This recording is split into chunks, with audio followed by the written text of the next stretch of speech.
कलकत्ते से 4 मील दूर गंगा के पूर्वी तट पर दक्षिणेश्वर में महादेवी काली का एक भव्य मंदिर के प्रांगण में पद्मासन लगाए एक युवा पुजारी। कद साधारण, रंग गेहुआ, उन्नत ललाट के नीचे 2 श्रवणिमिलित लंबे काले नेत्र। स्नेह सिक्त, शांत और अपूर्व तेज से आलोकित इन अवधा की आंखों की मन तीक्ष्ण दृष्टि मानो लोगों के बाह्य और अंतर्जगत दोनों को सहज रूप से देख रही है। अवक्षुले भारी होठों में श्वेत दांतों की झलक के साथ शिशु सुलभ सरल मृदु मुस्कान, श्रमश्रुपूर्ण मुखमंडल पर एक अलौकिक आभा। मानवता के प्रति प्रथाह प्रेम सागर को हृदय में छिपाए हुए उस वैरागी की ओर आंखें वरवस खिंच जाती हैं। इस वैरागी की कहानी कामरपुकुर से आरंभ होती है। कामरपुकुर बंगाल का एक त्रिकोणाकार सुंदर सा गांव है।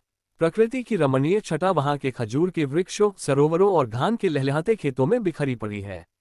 खुदीराम चट्टोपाध्याय नामक एक अत्यंत दरिद्र किंतु धर्मपरायण ब्राह्मण वहां के पुराने निवासी थे। 60 वर्ष की उम्र में एक बार विष्णुभक्त वृद्ध खुदीराम अपने पूर्वजों के पिंडदान के लिए गए। वहां वे 1 माह ठहरे। उन्होंने विष्णु गदावर के मंदिर में स्वर्गीय पुरखों को नैवेद्य अर्पित किया। उन्हें उस दिन अपूर्व सुख मिला। उन्हें ऐसा श्राभास हुआ कि उनका नैवेद्य पूर्वजों ने श्रद्धापूर्वक स्वीकार कर लिया और वे उन्हें आशीर्वाद दे रहे हैं। उस रात उन्होंने भगवान विष्णु को स्वप्न में देखा। मैं इस संसार को पाप से मुक्त करने के लिए बार बार जन्म लेता हूँ। इस बार तुम्हारी कुटी में जन्म लूंगा और तुम्हें अपना पिता बनाऊंगा। विष्णु की यह वाणी उन्हें सुनाई पड़ा या स्वयं अपने मन का भ्रमजात स्वर, कौन जाने। किंतु खुदीराम की कर्तव्य विमूढ़ हो गए। जब उन्होंने अपना होश संभाला तो कहा, नहीं मेरे भगवान, आपकी इस कृपा के योग्य मैं नहीं हूँ। मेरी योग्यता से अधिक आपने मुझ पर कृपा दिखाए। मैं बहुत गरीब हूँ आपकी सेवा के ख्याल से। उसी रात कामरपुकुर में उनकी धर्मपत्नी चंद्रमणि मंदिर में शिव की पूजा करते हुए सहम गई। प्रस्तर मूर्ति सजीव हो गई। मूर्ति से एक प्रकाशपुंज निकला और चंद्रमणि के शरीर में प्रवेश कर गया। चंद्रमणि उस तेज को संभाल नहीं पाए और मूर्छित होकर पृथ्वी पर गिर पड़ी। उस दिन चट्टोपाध्याय दंपति के यहाँ अचानक शंख बज उठा। वह शुभ दिन था सन 1836 की 18 फरवरी। शुभ नक्षत्र में चट्टोपाध्याय दंपति को पुत्ररत्न प्राप्त हुआ था। गया के अभूतपूर्व अनुभव की याद में खुदीराम ने पुत्र का नाम गदाधर रखा। दिन महीने में और महीने साल में लिपटते चले गए। बालक गदाधर अब 5 वर्ष के हो चुके। स्वस्थ शरीर में जैसा इनका स्वरूप मनोहर था वैसा ही स्वभाव भी। मुस्कुराता चेहरा, अंग अंग में वालोचित चपलता। उम्र से अधिक तीव्र बुद्धि लोगों को आश्चर्यचकित कर देती थी। पिता ने उन्हें कामरपुकुर के स्कूल में डाल दिया। वहां उनके सरल स्वभाव ने सभी छात्रों और शिक्षकों को मुग्ध कर लिया। बड़ी आसानी से इन्होंने पढ़ना लिखना सीखा, किंतु सिर्फ गणित जैसे विषय से उन्हें प्रारंभ से ही अरुचि थी। यहाँ तक कि गणित के मूल तत्वों को भी वे सीखना नहीं चाहते थे। गदाधर का व्यक्तित्व बचपन से ही और बच्चों से भिन्न था। पूर्व अनुभव के कारण पिता खुदीराम काल के कोहरे में छिपे हुए पुत्र के महान भविष्य को देखते थे। अनेक देवी देवताओं के श्लोक, राष्ट्रीय एवं धार्मिक कहानियां एक बार सुनकर ही गदाधर को सदा के लिए याद हो जाती थीं। उन दिनों कथावाचक पुजारी गांवों में घूम घूम कर लोगों को धार्मिक एवं पौराणिक कथाएं सुनाया करते थे। गदावर ऐसे अवसरों पर व्यानमग्न होकर कथाएं सुनते, पुजारी के बोलने या अन्य क्रियाकलाप की शैली को निहारते, फिर पीछे खेल में बिना किसी समारोह या चबूतरे के उक्त कथावाचक की शैली में बैठकर उन्हीं के समान कथा कहते। स्वभाव से ही नटखट बालक कभी कभी बिल्कुल शांत एवं गंभीर मुद्रा में प्राकृतिक छटा निहारते। इसमें उनका मन इतना रम जाता कि वह अपनी सुध-बुध खो बैठते। बचपन में भला किसी को क्या पता था कि इस कमनीय शरीर के अंदर कितनी गहराई, कितना चेतन छिपा है। सन 1842 में जब वे 6 साल के थे तब पहली बार उनकी इस दैवी देन का आभास लोगों को हुआ। उन्हीं के शब्दों में, एक बार मैं धान के खेत की संकरी पगडंडी पर घूम रहा था। मुंह में लाई चबाते हुए मैंने आकाश की ओर अपनी आंखें उठाईं। देखा एक अत्यंत श्यामवर्ण के बादल ने संपूर्ण आकाश को क्षण भर में ढक लिया। अचानक बादलों की ओट से हिम श्वेत बगुलों की पंक्ति मेरे सर के ऊपर से उड़ते हुए न जाने कहां निकल गई। इन दोनों में इतना रंगभेद था कि उसके अनुपम सौंदर्य में मेरी आत्मा लिप्त होकर मुझसे बहुत दूर चली गई। मैंने अपनी चेतना खो दी और भूमि पर गिर पड़ा। लाई बिखर गई। किसी ने मुझे गोद में उठाकर घर पहुंचाया। उस दिन असीम आनंद और भावाधिक्य के कारण में फूला न समाया। ये पहला अवसर था जब मैं हर्षोन्माद के बंधन में पड़ा। इस प्रकार के दैवी हर्षोन्माद की छाप से उनका जीवन निरंतर पूर्ण होता गया। जब गदाधर 7 साल के हुए, उनके पिता चल बसे। चट्टोपाध्याय परिवार पर एक बहुत बड़ी विपत्ति टूट पड़ी। चंद्रमणि, जिनके लिए पति खुदीराम पृथ्वी पर साक्षात देवता थे, अब विक्षिप्त सी रहने लगी। सांसारिक खुशियों से अलग रात दिन पूजा अर्चना में वे लीन रहने लगी। उनके ज्येष्ठ पुत्र रामकुमार के कंधों पर वृद्धा मां की देखरेख, छोटे भाइयों की पढ़ाई तथा गृहस्थी की समस्याओं का उत्तरदायित्व आ पड़ा। गदाधर पिता से बहुत हिले मिले रहते थे।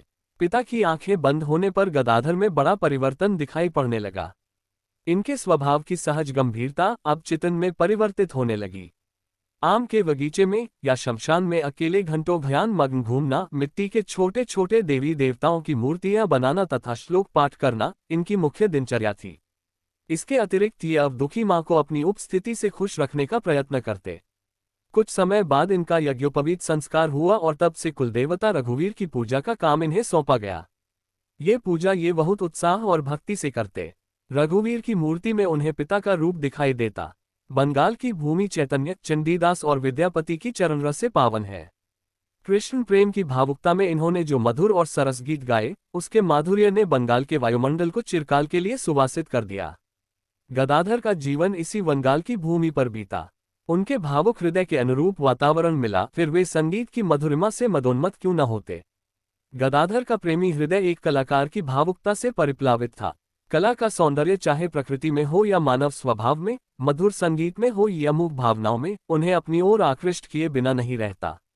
कलापूर्ण सौंदर्य में उन्हें ईश्वर का रूप दिखाई देता। एक बार शिवरात्रि का त्योहार कामरपुकुर में बड़ी धूमधाम से मनाया जा रहा था। रात्रि में भगवान शिव के जीवन पर आधारित एक नाटक होने वाला था। अचानक ठीक मौके पर नाटक का मुख्य अभिनेता, जिसे शिव बनना था, अस्वस्थ हो गया। अब शिव का अभिनय कौन करे? लोगों को चिंता हुई। किसी ने गदाधर के विषय में सुझाव दिया। कुछ लोग गदाधर के घर गए। शिवरात्रि का व्रत किए हुए गदाधर उस समय शिव की पूजा में लीन थे। पूजा छोड़कर वे अभिनय के लिए तैयार नहीं हुए, पर लोगों ने उन्हें बार बार समझाया कि ऐसी घड़ी में उन्हें मदद करनी ही है। भगवान शिव का अभिनय शिव की पूजा ही है। वे अभिनय के साथ साथ शिव की कल्पना में अपने को मग्न रखकर शिव से तादात्म्य स्थापित कर सकते हैं। इन बातों का प्रभाव उन पर पड़ा और वे अभिनय के लिए तैयार हो गए। नाटक के चबूतरे पर उन्होंने गंभीर मुद्रा में संयत कदम बढ़ाए। दर्शक उन्हें देखते ही रह गए। भस्म विभूषित शरीर पर रुद्राक्ष की माला, सिर पर जटा, ललाट पर चंद्रमा, कानों में कुंडल, कमर में मृगछाल। कामदेव की शोभा उम्र छवि के सामने मलिन थी। देखते ही देखते गदाधर शिव के ध्यान में खो गए। लगता था कि शिव के वेश में वे स्वयं शिव में विलीन हो गए। उनके सामने से चबूतरे के अन्य कलाकार, दर्शक, सारा संसार न जाने कहां लुप्त हो गया। वे भाव विभोर होकर पृथ्वी पर गिर पड़े। उनकी बंद आंखों से अनवरत हर्ष के आंसू प्रवाहित हो रहे थे। लोगों ने समझा यह उनकी अंतिम घड़ी है।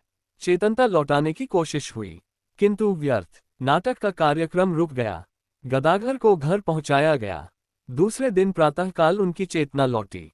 वे बहुत ही प्रसन्न और संतुष्ट दिख रहे थे। इसके बाद से ऐसे अवसरों पर अक्सर उन पर इस प्रकार का हर्षोन्माद छा जाता। बालक गदाधर के अंदर छिपी हुई महान आत्मा को कामरपुकुर के कुछ लोग पहचान गए थे। श्रीनिवास नामक एक तथाकथित निम्न जाति का व्यक्ति गदाधर को बहुत प्यार करता था। एक दिन जब वह भगवान की पूजा के लिए माला बना रहा था, तभी गदाधर वहां घूमते हुए पहुंचे। श्रीनिवास बाजार से कपड़े में छिपाकर मिठाई ले आया। एकांत मैदान में बहुत दूर पर एक पेड़ के नीचे वह गदाधर को बुला ले गया। गदाधर वृक्ष के नीचे बैठाए गए। इधर उधर देखकर सहमते हुए उसने गदाधर की पूजा की, माला पहनाई और पोटली की मिठाई खाने को दी। श्रीनिवास समझता था कि गदाधर ईश्वर के अवतार हैं, भविष्य के महामानव योगी हैं। गदाधर अब किशोरावस्था की देही पर थे। उनका हृदय नारी हृदय था और शरीर कमनीय। हर उम्र की स्त्रियां उनकी ओर सहज रूप से आकृष्ट होती थीं। गदाधर की सरलता, भगवत भक्ति की पवित्रता तथा उन्मुक्त हृदय पर महिलाएं मुग्ध थीं। उनसे उन्हें किसी भी प्रकार की झिझक नहीं मालूम होती। किशोर गदाधर में उन्हें कुछ अपनी सी चीज दिखाई देती। प्रायः दोपहर में गृह कार्य से मुक्त होकर वे चंद्रमणि के आंगन में इकट्ठी होती और गदाधर से भगवत चर्चा सुनती।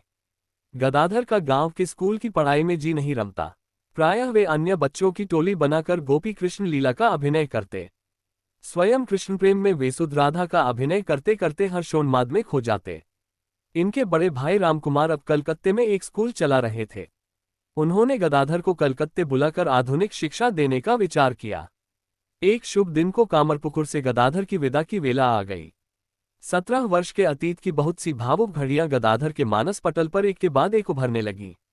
कामरपुकुर से वियोग की कल्पना से हृदय द्रवित होने लगा, किंतु कलकत्ते का भविष्य उन्हें पुकार रहा था। वे कब रुकने वाले थे? कलकत्ते में रामकुमार ने उन्हें अपने स्कूल में ले लिया। इस स्कूल में ही उन्हें आधुनिकता का आभास मिला, किंतु स्कूल की आधुनिक शिक्षा उनके हृदय की पिपासा को शांत नहीं कर सकी। जीवन की गहराई में उन्हें कुछ दूसरी ज्योति दिखाई पड़ी। उसमें उन्होंने जीवन का एक ही लक्ष्य देखा, वह था भगवत भक्ति। एक दिन उन्होंने रामकुमार से कहा, मैं यहाँ सिर्फ रोटी जित करने वाली इस शिक्षा को लेकर मैं क्या करूँगा। मैं तो वह ज्ञान चाहता हूँ जिससे हृदय सदा के लिए आलोकित हो जाए।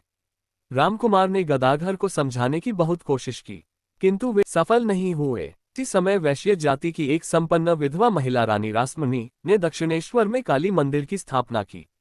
इस मंदिर में ऊंच नीच के भेदभाव से रहित प्रत्येक जाति और प्रत्येक धर्मावलंबी की पहुंच थी। इस मंदिर के निर्माण से जाति के नाम पर सामाजिक यातनाओं से पीड़ित जनता को संतोष और आनंद मिला। लेकिन उस समय के भारत में देवी कितनी भी पूजनीय क्यों न हो, यदि वे एक तथाकथित निम्न जाति के मंदिर में निवास करें तो फिर उनके लिए ब्राह्मण सेवक का मिलना कठिन था, और सेवक यदि जातिश्रेष्ठ ब्राह्मण न हुआ तो फिर पुजारी कैसे। रामकुमार ने बहुत अंतर्द्वंद्व के बाद इस मंदिर के प्रथम पुजारी का आसन स्वीकार किया। उनके सामने पारिवारिक दरिद्रता की विवशता थी, किंतु अल्पकाल में ही उनकी मृत्यु हो गई। अब गदाधर को अपने भाई का रिक्त स्थान ग्रहण करना पड़ा। इस प्रकार युवावस्था के प्रांगण में पग बढ़ाते हुए गदाधर, जो आगे चलकर श्री रामकृष्ण परमहंस के नाम से प्रसिद्ध हुए, दक्षिणेश्वर की देवी मां काली की आराधना में लीन हो गए। वे मां काली के सेवक थे। काली मां की प्रस्तर मूर्ति की सेवा और आराधना उषा काल से रात्रि तक वे इतनी तन्मयता और लगन से करते हुए भूल जाते कि यह मूर्ति है, इसमें जीवन नहीं। वे उसमें जीवन ढूंढते। कई रातें देवी के चितन में बैठे हुए बीत जाती, किंतु मां काली से साक्षात्कार नहीं होता। संध्या समय गोधूली की वेला में गंगा के तट पर वे भाव विह्वल होकर चिल्लाया करते, आज दूसरा दिन भी व्यर्थ ही में नष्ट हो गया। मां, मैंने तुझे नहीं देखा। इस छोटे जीवन का दूसरा दिन भी निकल गया पर मुझे सत्य का दर्शन नहीं होता। मां, यदि तुम सत्य हो, यदि तुम कहीं भी हो, तो फिर मैं तुम्हें देख क्यों नहीं पाता। एक बार इनकी वेदना असह्य हो उठी। भगवत दर्शन के बिना इस जीवन का क्या मोल। हतोत्साह होकर उन्होंने अपने निष्प्रयोजन जीवन का अंत करने को सोचा। मां काली के मंदिर में लटकती हुई तलवार पर इनकी नजर पड़ी। तलवार, बस तुम ही इस जीवन का अंत करने में सहायक हो सकती हो। हृदय में यह विचार कौंधते ही मैंने एक उन्मत्त व्यक्ति के समान दौड़कर तलवार पकड़ ली।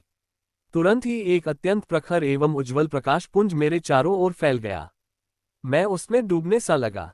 मेरा पूर्व परिवेश, मां काली का मंदिर, द्वार, खिड़की आदि सब कुछ उस आलोक की लहर में खो गया। मैंने अपनी चेतना खो दी और गिर पड़ा।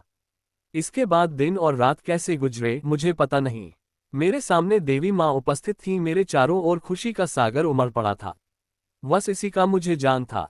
इसके बाद रामकृष्ण भगवान के मद में मस्त रहने लगे। समय समय पर उन्हें देवी मां काली से साक्षात्कार होता। उनकी आराधना और चितन बराबर बढ़ता ही गया। इस प्रकार देवी से तादात्म्य और हर्षोन्माद की स्थिति भी पराकाष्ठा पर पहुंच गई। मंदिर में पूजा करते समय पापान मूर्ति के स्थान पर मां काली मुस्कुराती हुई और आशीष देती हुई खड़ी हो जाती। पूजा करते हुए वे अपने हाथों पर भी मां काली की श्वास वायु की उष्णता अनुभव करते। मंदिर के ऊपर जाते नूपुर की मधुर ध्वनि सुनाई पड़ती। अब उनमें और मां देवी में कोई अंतर नहीं रह गया था। मां के चिंतन में वे इतने रत रहने लगे कि उनकी नजर में हर स्त्री मात्र तुल्य हो गई। यहां तक कि स्वप्न में भी मैंने किसी स्त्री को मां के अतिरिक्त और किसी नजर से नहीं देखा। मां काली के प्रथम साक्षात्कार का इतना गहरा प्रभाव रामकृष्ण के शरीर पर पड़ा कि शरीर अस्वस्थ रहने लगा। अपनी मां और संबंधियों के आग्रह पर वे जलवायु परिवर्तन के विचार से कामरपुकुर गए। माता ने पुत्र को देखा। गदाधर का सहज प्रसन्नता से दमकता हुआ एक चेहरा जाने कहां लुप्त हो गया था। गांव के प्राकृतिक दृश्यों, मित्रों के संसर्ग में या वृद्ध मां के मिलन में उन्हें अब कोई दिलचस्पी नहीं थी। उनका शरीर दुर्बल और मुखमंडल उदास एवं प्रगाढ़ चिंतन में रत था। समय समय पर वे आंतरिक पीड़ा से कराहने लगते, श्रांखों से अविरल अश्रुधारा बहने लगती और वे मामा चिल्लाने लगते। चंद्रमणि पुत्र के इस रूप से परिचित नहीं थी। कलकत्ते के प्रवास में उनका लाडला बेटा कहीं खो गया था और उनके सामने ये कोई दूसरा ही गदाधर उपस्थित था। पुत्र की दशा देखकर चंद्रमणि का मन विचलित होने लगा। गदाधर की इस नई बीमारी का कोई कारण नजर नहीं आता। उन्होंने इसके उपचार के लिए जोग जाप, पूजा पाठ, डॉक्टर वैद्य कुछ भी उठा नहीं रखा, किंतु रामकृष्ण पर इनका कोई प्रभाव नहीं पड़ा। वे प्रायः शमशान के एकांत में बैठकर दिन भर चिंतन किया करते। सांसारिकता की ओर आकर्षित करने के लिए लोगों ने उन्हें विवाह के बंधन में बांधना चाहा। मां काली की इच्छा समझकर रामकृष्ण ने इस पुनीत कार्य के लिए खुशी से अपनी सम्मति दे दी। किंतु ऐसे विरागी व्यक्ति के लिए कोई भी अपनी बेटी देने को तैयार नहीं होता था। परिवार के लोग वधू ढूंढते ढूंढते निराश हो गए। अंत में एक दिन रामकृष्ण ने अर्धचेतनावस्था में कहा, यहाँ वहां कोशिश करना व्यर्थ है। तुम लोग जयरामवटी नामक गांव में जाओ, वहां रामचंद्र मुखोपाध्याय के घर में मेरे लिए वधू सुरक्षित है। उस गांव के उक्त व्यक्ति के पास एक आदमी को भेजा गया। रामकृष्ण की वाणी सत्य सिद्ध हुई। रामचंद्र मुखोपाध्याय को वास्तव में 5 वर्ष की कन्या थी और उन्होंने शीघ्र ही विवाह का प्रस्ताव स्वीकार कर लिया। लड़की की अल्पायु के कारण चंद्रमणि को इस संबंध से कुछ हिचकिचाहट मालूम हुई, किंतु कोई दूसरा रास्ता नहीं था। स्वतः उन्होंने यही शादी पक्की कर ली। शुभ मुहूर्त में रामकृष्ण का शारदा देवी से पाणिग्रहण हो गया। शादी के करीब 1.5 साल बाद वे फिर दक्षिणेश्वर लौट आए। दक्षिणेश्वर लौटकर अपनी मां, पत्नी तथा अन्य संबंधियों को भूलकर वे पूर्ववत काली मां की श्राराधना उपासना में व्यस्त हो गए। सत्य की खोज में दिन, सप्ताह, श्रोर, महीने बीतने लगे। एक दिन रामकृष्ण ने देखा, मंदिर में एक तपस्विनी महिला उपस्थित हुई। वुल्कल वस्त्र, सघन लंबे खुले केश, अवस्था प्रौढ़, लावण्यमय मुखमंडल पर ज्ञान की गरिमा। उनके हाथ में एक छोटी सी पोटली थी। जान पड़ा, उसमें 1-2 कपड़े और कुछ पुस्तकें थी। रामकृष्ण की आंखें आश्चर्यचकित थीं। आगंतुका ने रामकृष्ण को देखा। देखते ही वे भावविह्वल होकर रो पड़ी। मेरे वत्स, तुम यहाँ हो। कितने दिनों से मैं तुझे ढूंढ रही थी। आह, अब मैंने तुम्हें पाया है। प्रांसुओं से गीली आवाज उनके होठों से बह गई। वो एक बंगाली ब्राह्मण परिवार की विष्णु भक्त महिला थी। धर्म और दर्शन का उन्हें गहरा अध्ययन था। उन्हें लोग भैरवी ब्राह्मणी के नाम से जानते थे। रामकृष्ण के पास आते ही उन्होंने रामकृष्ण की स्थिति पहचान ली। उन्हें लगा कि भगवान ने अपना अमर संदेश रामकृष्ण तक पहुंचाने के लिए ही उन्हें यहाँ तक भेजा है। रामकृष्ण को देखते ही उनके हृदय में वात्सल्य की धारा उमड़ आई। उन्होंने शीघ्र ही रामकृष्ण से मां बेटे का पावन संबंध स्थापित कर लिया। रामकृष्ण ने एक वालंट की सहज सरलता और भोलेपन से उस भैरवी ब्राह्मणी के सम्मुख अपनी आराधना की सारी कठिनाइयां और जिज्ञासाएं रखते गए। भैरवी ब्राह्मणी ने रामकृष्ण के प्रेम और भक्ति को धीरे धीरे दार्शनिक ज्ञान का आधार दिया। इसके साथ ही उन्होंने रामकृष्ण को तांत्रिक साधना का भी मार्ग दिखाया। रामकृष्ण प्रेम और भक्ति के ही रंग में रंगे रहे। भैरवी ब्राह्मणी को वे मां और गुरु के रूप में देखते थे। भैरवी ब्राह्मणी का सारा ज्ञान भी उन्होंने प्रेम मार्ग से ही सीखा। प्रेम मार्ग का सबसे पहला पग है किसी एक देवता को अपनी आराधना और चिंतन का केंद्र बनाना। रामकृष्ण मां काली को इस रूप में पहले ही अपना चुके थे, अतः वे बहुत दिनों तक उन्हीं के प्रेम और भक्ति में लीन रहे।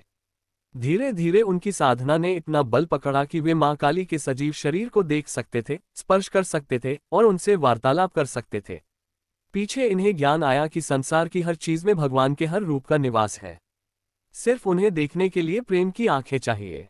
इस प्रकार बाद में रामकृष्ण को देवताओं के सभी रूप मां काली से ही ग्राविर्भूत होते दिखाई देने लगे। साथ ही साथ उनकी आंखों के सामने भगवान के अनेक स्वरूप उपस्थित रहने लगे। भगवान के इन विभिन्न रूपों के दर्शन के लिए वे विभिन्न प्रकार की प्रेमपूर्ण भावनात्रों में डूबते रहे। अब भगवान से उनके कई प्रकार के संबंध स्थापित हो गए, जैसे स्वामी सेवक का, मां बेटे का, प्रेमी प्रेमिका का और मित्र मित्र का। उनका जीवन मां काली के अतिरिक्त भगवान की अन्य आकृतियों से भी परिपूर्ण हो गया। उसमें भौतिकता का लेशमात्र भी स्थान नहीं था।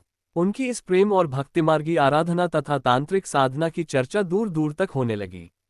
अभी भैरवी ब्राह्मणी की शिक्षा दीक्षा चल ही रही थी कि एक दिन एक निर्वसन भ्रमणशील योगी दक्षिणेश्वर पहुंचा। लंबे वज्रतुल्य शरीर में मानो फौलाद का रक्त, देदीप्यमान स्वरूप, दारुण एवं दृढ़ प्रकृतिक जान पड़ता था। इस लौह देह के साथ व्याधि का कभी कोई संबंध नहीं रहा होगा। इन्हें लोग तोतापुरी कहते थे।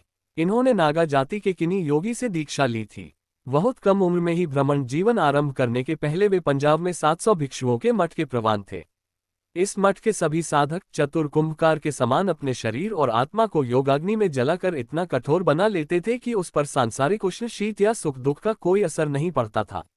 ऐसे मठ के नेता तोतापुरी ने वेदांत के आधार पर सत्य के प्रत्यक्षीकरण में सिद्धि प्राप्त कर ली थी। अद्वैत दर्शन के अनुसार परम ब्रह्म ही चिर सत्य है। योग के द्वारा आत्मा परम ब्रह्म में अंतर्भूत हो सकती है, किंतु माया यह असत्य और अस्थायी है। इसका ग्रावार मानकर चिर सत्य परमेश्वर तक पहुंचा जा सकता है, इस पर उन्हें स्वप्न में भी विश्वास नहीं था। दक्षिणेश्वर में काली मंदिर की ओर जाते हुए तोतापुरी ने देखा, मंदिर की सीढ़ी पर बैठा हुआ एक युवक पुंजारी किसी अलौकिक कल्पना में खोया हुआ था। तोतापुरी उसे देखते ही चौंक पड़े। ऐसी दीप्ति, दीप्ति नहीं, एक चुंबक जो वरवश उन्हें खींच रहा था। तोतापुरी के पग अनायास रामकृष्ण की ओर बढ़ गए। वे सदा भ्रमणशील थे, कहीं भी 3 दिनों से अधिक नहीं ठहरते थे, किंतु प्रेम और भक्तिरस में डूबी हुई रामकृष्ण की पारलौकिक प्रतिमा को देखकर वे दक्षिणेश्वर शीघ्र नहीं छोड़ सके। रामकृष्ण के साथ बात ही बात में उनके 11 माह बीत गए। रामकृष्ण के साकार देव की उपासना का माध्यम था प्रेम और तोतापुरी के निराकार ब्रह्म की साधना का मार्ग था योग। नितांत विपरीत पथ पर 2 अलौकिक ज्योतिपुंज, किंतु दोनों के एक लक्ष्य, क्षण क्षण दोनों पथ संकुचित होते गए। साधना के क्षेत्र में प्रतिकूल विचार वाले दोनों संत पास आ गए। दोनों ने अपने अपने ज्ञान से एक दूसरे को प्रभावित किया। निराकार ब्रह्म के चमत्कार से अनभिज्ञ रामकृष्ण ऐसी कल्पना नहीं कर पा रहे थे कि बिना सगुण का सहारा लिए भगवान से तादात्म्य स्थापित हो सकता है। तोतापुरी ने कहा, मेरे पुत्र, सत्य का बहुत लंबा रास्ता तुमने पार कर लिया है। यदि तुम्हारी इच्छा हो तो इसके बाद का मार्ग मैं वेदांत के द्वारा बताऊं। रामकृष्ण ने कोई उत्तर नहीं दिया। वे मां काली के सामने एक भोले बालक के समान खड़े होकर इस प्रकार की आराधना के लिए आज्ञा मांगने लगे। आज्ञा मिलने पर उन्होंने तोतापुरी से अत्यंत विश्वास और विनम्रता पूर्वक अद्वैत वेदांत की दीक्षा ली। दीक्षा संस्कार के प्रथम चरण में इन्हें अपनी इंद्रियों को वश में करना, किसी भी देवी देवता की पूजा अर्चना के बाह्याडंबर से मुक्ति पाना तथा अपने अहम को भी भूल जाना था। इन सब पर तो इन्होंने तुरंत ही विजय प्राप्त कर ली, किंतु जब ये तोतापुरी की निर्देशित मुद्रा में श्वासन लगाकर ध्यानमग्न होते तो बराबर उनकी बंद आंखों के सामने मां काली का रूप उभर। हतोत्साह होकर उन्होंने तोतापुरी से कहा कि यह सब व्यर्थ है।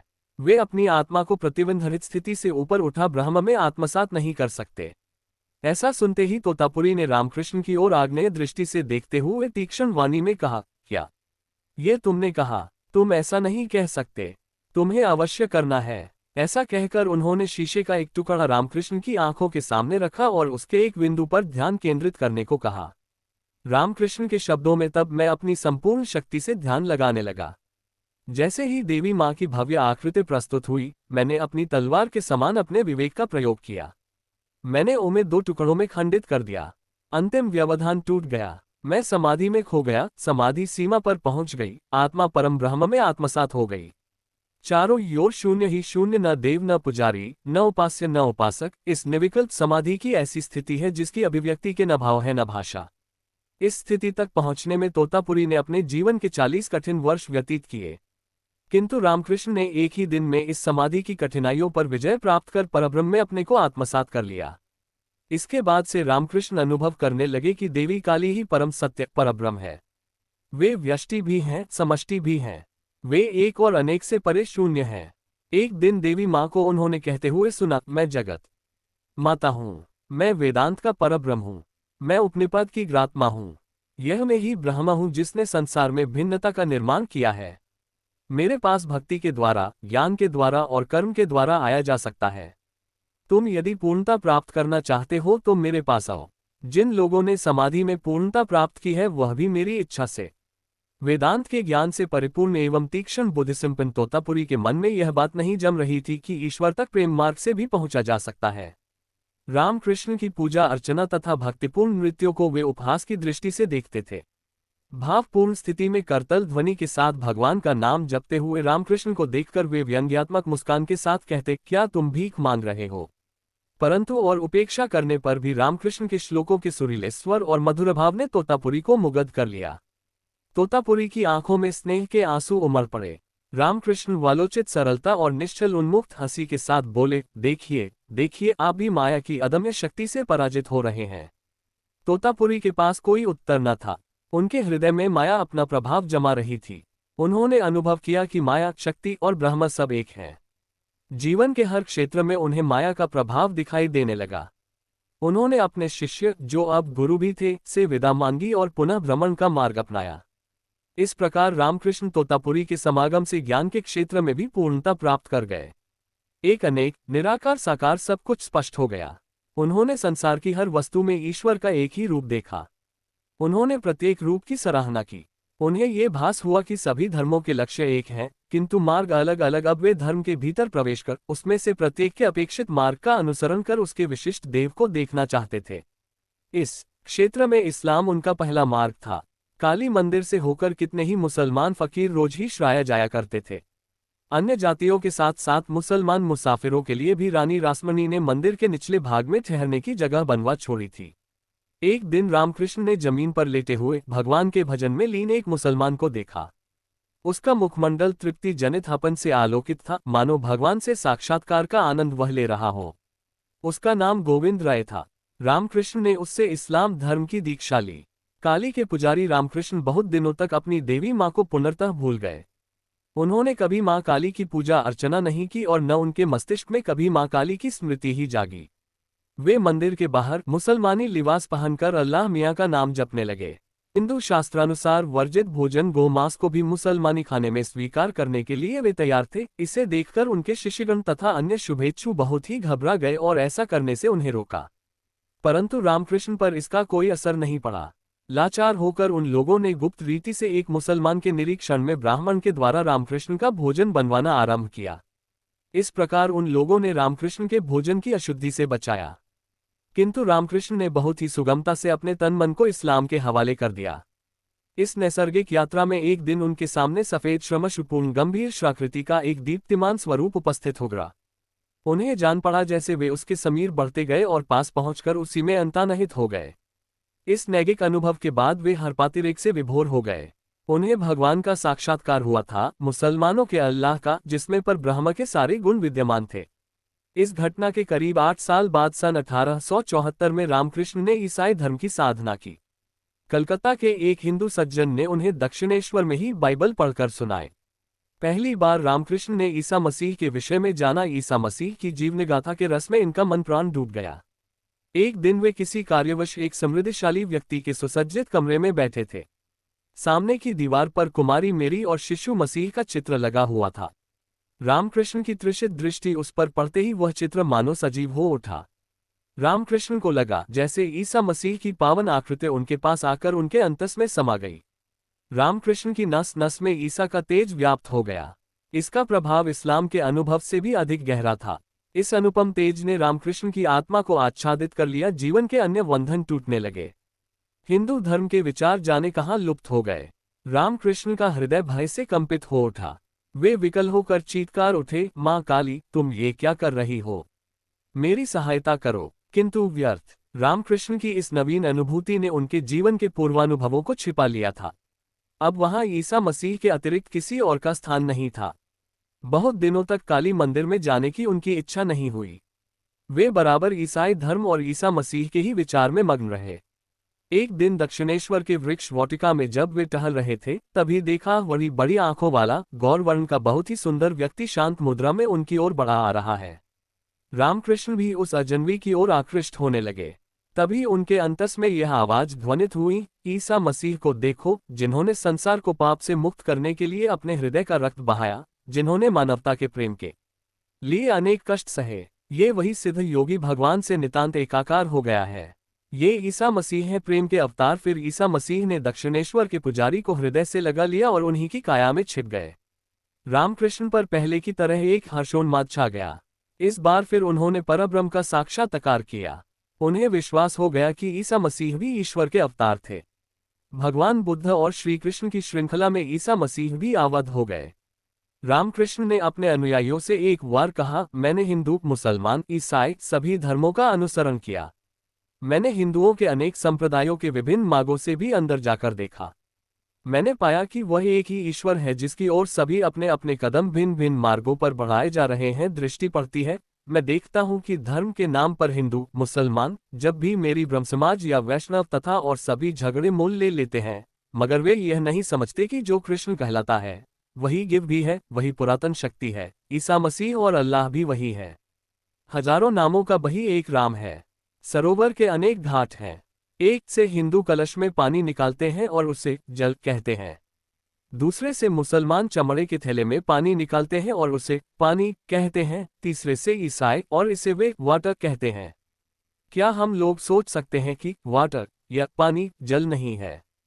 कैसा हास्यास्पद। अनेक नामों के भीतर एक ही तत्व और सभी उसी तत्व को ढूंढ रहे हैं।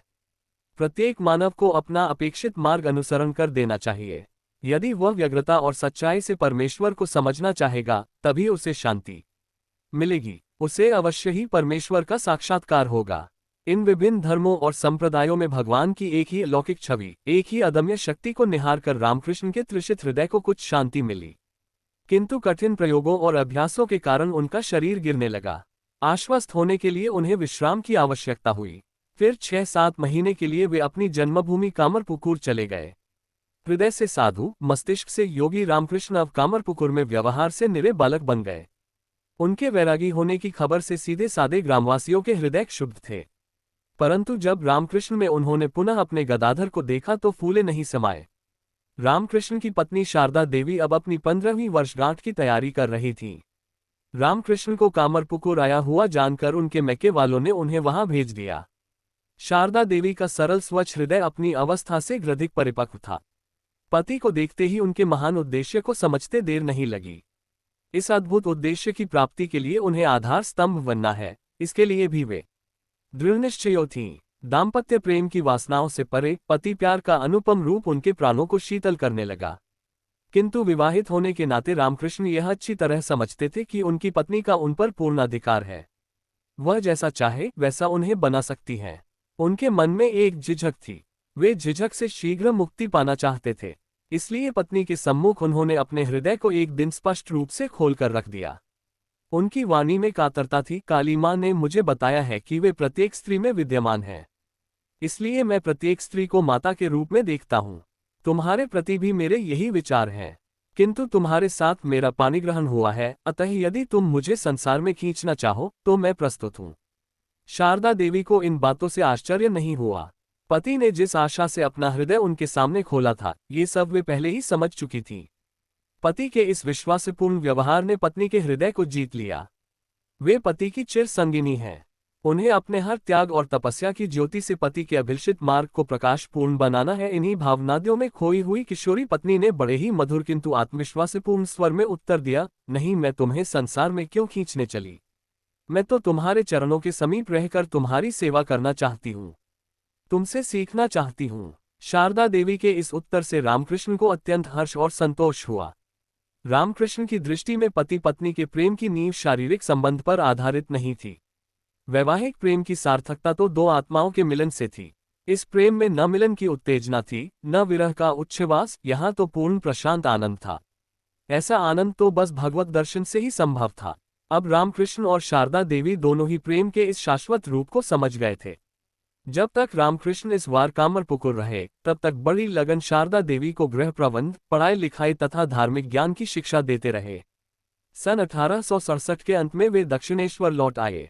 रामकृष्ण ने नए वर्ष के आरंभ में तीर्थ यात्रा आरंभ की। इनके साथ माथुर बाबू भी थे। माथुर बाबू रानी रासमणी के दामाद होने के नाते काली मंदिर के संचालक थे। रामकृष्ण से इनका बहुत प्रेम भाव था तथा ये मित्र तुल्य भी थे। शिवधाम, वाराणसी, गंगा यमुना का संगम प्रयाग, गोपी कृष्ण के नृत्य संगीत से मुखरित वृंदावन में रामकृष्ण का मन बहुत रमा। लेकिन इस यात्रा का सबसे प्रभावोत्पादक अनुभव बिहार के देवघर नामक शहर में हुआ। वहां के भूखे नंगे संथाल निवासी मृत्यु का मुंह देख रहे थे। महामारी का प्रकोप था। रामकृष्ण ने माथुर बाबू से कहा कि वे इन दुर्भाग्य के मारे लोगों के भोजन का प्रबंध करें, परंतु माथुर बाबू ने इस पर ध्यान नहीं दिया। उन्होंने साफ कह दिया कि सारी दुनिया की विरसाद दूर करने का सामर्थ्य उनमें नहीं है। रामकृष्ण बहुत दुखी हुए और उन भूखे प्राणियों के बीच बैठकर रोने लगे।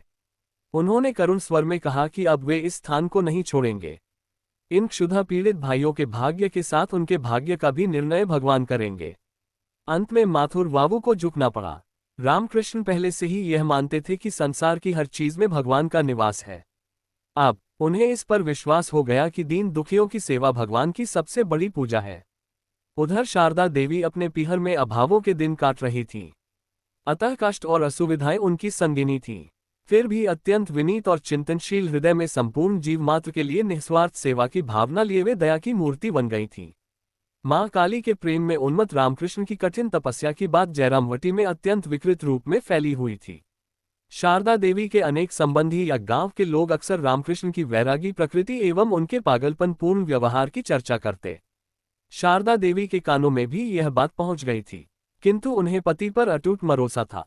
उन्होंने दक्षिणेश्वर जाकर पति की सेवा करने की इच्छा प्रकट की। शारदा देवी के पिता को जब ये बात मालूम हुई तो उन्होंने बेटी को दक्षिणेश्वर पहुंचाने का प्रबंध करना आरंभ कर दिया। उन दिनों जयरामवटी से दक्षिणेश्वर पहुंचने के लिए रेलगाड़ी की सुविधा नहीं थी। भले घर की स्त्रियों के लिए पालकी की सवारी थी, गरीबी के कारण शारदा देवी के लिए पालकी की सवारी ठीक नहीं हो सकी। अतः वे पिता के साथ पैदल ही दक्षिणेश्वर चल पड़ी। आधा रास्ता पार करने पर उनकी तबीयत खराब हो गई। ज्वर की हालत में यात्रा रोकनी पड़ी। वे लोग एक सराय में रुक गए।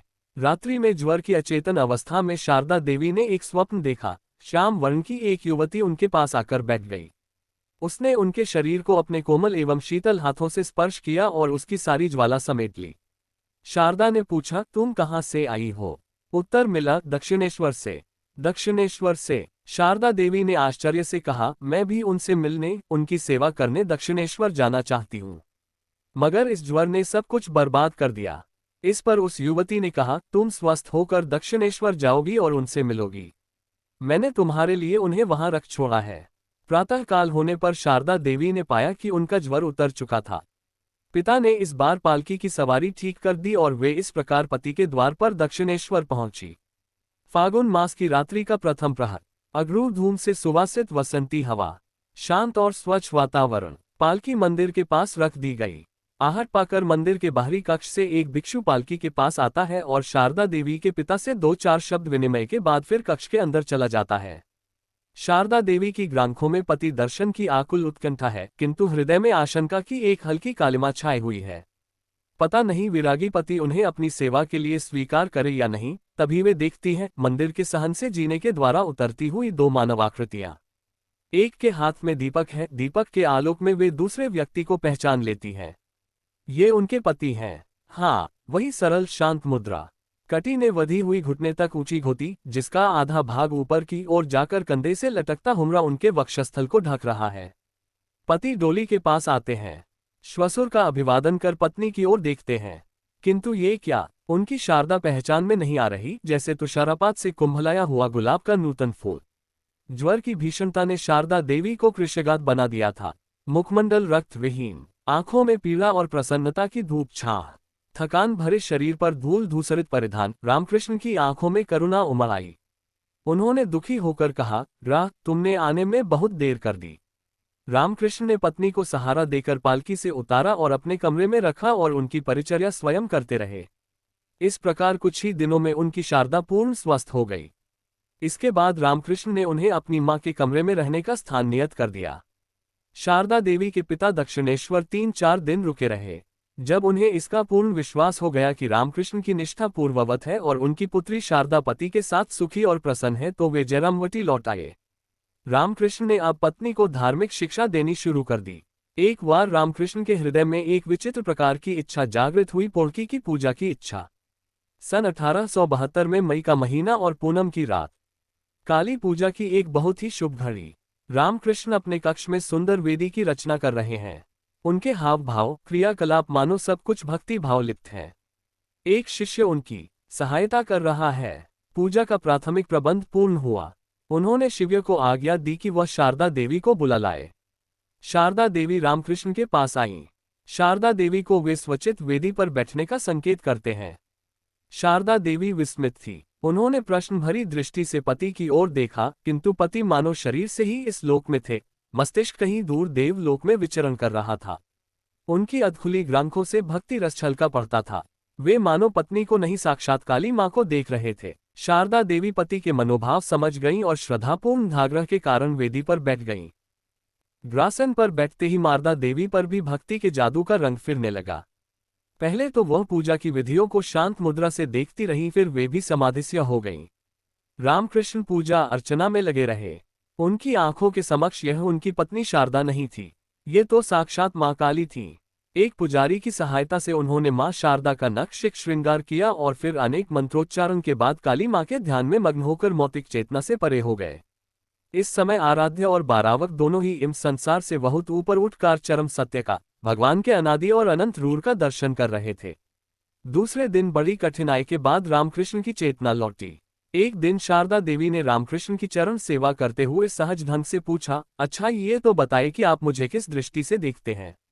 शीघ्र ही उत्तर मिला, एक माता जो मंदिर में पूजी जाती है, जिन्होंने उस धरीर को जन्म दिया है, मैंने बार बार तुम्हें काली माँ का प्रत्यक्ष प्रतीक माना है। पति के इस उत्तर तथा उनके दिन प्रतिदिन के व्यवहार ने मां शारदा के हृदय को भी वैराग्यपूर्ण बना डाला। फिर भी पत्नी के साथ के ये दिन रामकृष्ण के लिए अग्नि परीक्षा के दिन थे। जिस साधना में कामिनी की बाधा नहीं, ये तो सहज है, किंतु प्रतिपल पास रहने वाली युवती पत्नी के साथ तपश्चर्या में खरा उतरना कठिन ही नहीं, अत्यंत आश्चर्यजनक भी है। रामकृष्ण अक्सर पत्नी की प्रशंसा में कहा करते थे, विवाह के बाद में बड़ी उद्विग्नता से देवी काली से प्रार्थना किया करता कि वे शारदा देवी के हृदय से शारीरिक आनंद की भावना का मूल नष्ट कर दें। इस अवधि के उनके संपर्क से यह मैं समझ गया कि मेरी प्रार्थना सुन ली गई। इससे ये स्पष्ट है कि पति पत्नी दोनों ही अध्यात्म के एक रंग में रंग चुके थे। इस बार करीब 1.5 साल तक दक्षिणेश्वर रहकर मां शारदा कामरपुकुर लौट गईं। 19वीं शताब्दी के उत्तरार्ध में भारतीय धार्मिक जीवन में काफी उथल पुथल मची हुई थी। यहाँ के शिक्षित लोगों पर राजा राममोहन राय 1772-1832 द्वारा स्थापित ब्रह्म समाज तथा स्वामी दयानंद सरस्वती 18 द्वारा प्रचलित आर्य समाज का बोलबाला था। ब्रह्म समाजी लोग हिंदू धार्मिक ग्रंथों के ज्ञान के साथ पाश्चात्य शिक्षा के पक्षपाती थे। ये लोग एकेश्वरवाद तथा भगवान के निर्गुण रूप में विश्वास करते थे। मूर्ति पूजा से इनका कट्टर विरोध था। इन पर ईसाई धर्म का भी पूरा प्रभाव था। पाश्चात्य पद्धति के अनुसार ये अपने समाज का सुधार करना चाहते थे। वे समझ चुके थे कि अंग्रेजी शासन की जड़ देश में जम चुकी है, अतः पश्चिम के समन्वय से लाभ उठाकर अपने देश की स्थिति में सुधार लाया जा सकता है। इधर आर्य समाज के संस्थापक दयानंद सरस्वती अंग्रेजी शिक्षा और सभ्यता के नितांत विरोधी थे। वेद वेदांतों के घोर अध्ययन के बाद उन्होंने भी यही निष्कर्ष निकाला कि ईश्वर एक है और वह भी निराकार। श्रतः उनकी उपासना के लिए मूर्ति पूजा व्यर्थ है। वे वेदों के आधार पर प्राचीन हिंदू संस्कृति को पुनर्जागृत करना चाहते थे। उन्होंने हिंदुओं के कर्मवाद, गोमाता की पवित्रता और रक्षा तथा प्राचीन काल की 4 मुख्य जातियों के वर्गीकरण को स्वीकार किया। इसके साथ साथ समाज की अन्य कुरीतियों के खिलाफ उन्होंने भी आवाज उठाए। किंतु रामकृष्ण का धार्मिक क्षेत्र इनकी तुलना में बड़ा ही व्यापक था। यहाँ सभी धर्मों का समन्वय था, चाहे हिंदू धर्म हो, ब्रह्म समाज हो या आर्य समाज, चाहे इस्लाम धर्म हो या ईसाई धर्म। यहाँ एकेश्वरवाद भी था और अनेकेश्वरवाद भी। यहाँ राम, रहीम और ईसा मसीह सब एक ही तत्व के भिन्न भिन्न रूप थे। इन सब तक पहुँचने का मार्ग था शुद्ध प्रेम और भक्ति। तत्कालीन बंगाल का समाज, चाहे वह शिक्षित था या अशिक्षित, बराबर रामकृष्ण के द्वार पर श्रद्धा से सर झुकाता रहा।